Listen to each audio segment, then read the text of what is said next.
What am I saying? If you're polluting, if you're emitting carbon, the cost has not been high enough to stop you from doing it.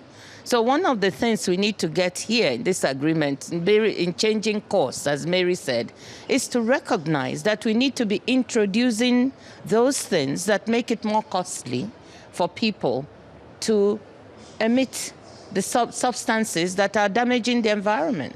You know, so when you talk about, of course, I would say that being an economist, so I'm very interested in issues of carbon pricing or taxation, but you know? But excuse me, you're a native of the Niger Delta. And in that area, oil is the big revenue earner. Yeah. And I'm actually not from the, I'm from Delta State, but Delta not from State, the Niger Delta. Yeah. Excuse me. Are you going to tell Nigerians, listen, you can't use the oil anymore? No, I think you need to step back. Everybody in this agreement has said that for various nations at various states.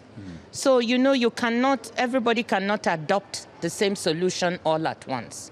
That is why you have these INDCs. For countries in Africa, people have to recognize that the transition will involve a mix. They have to have a mix of the various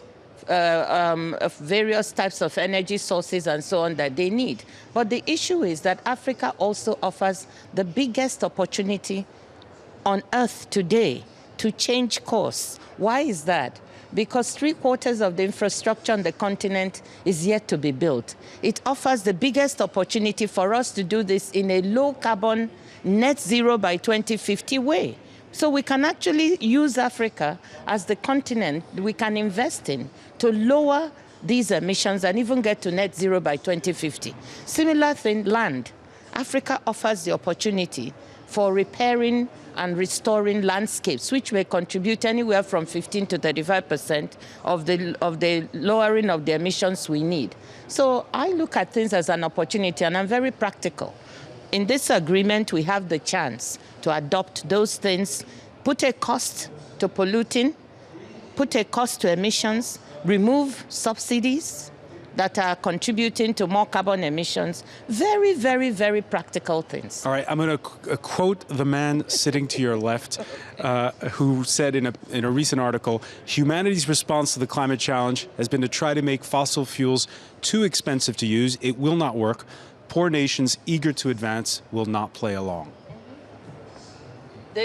He has a point. That's what I'm saying, that they will not play along to stop it right now, but that you should develop a pathway. They will play along if you allow them a combination of a mix. So maybe we are 2% or less renewables in many of our countries now.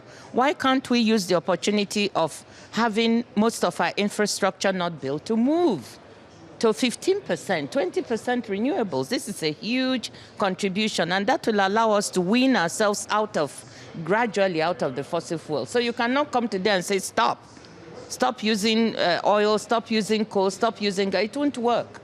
You need to develop a pathway that makes sense for these countries and allows us as Africans to also develop.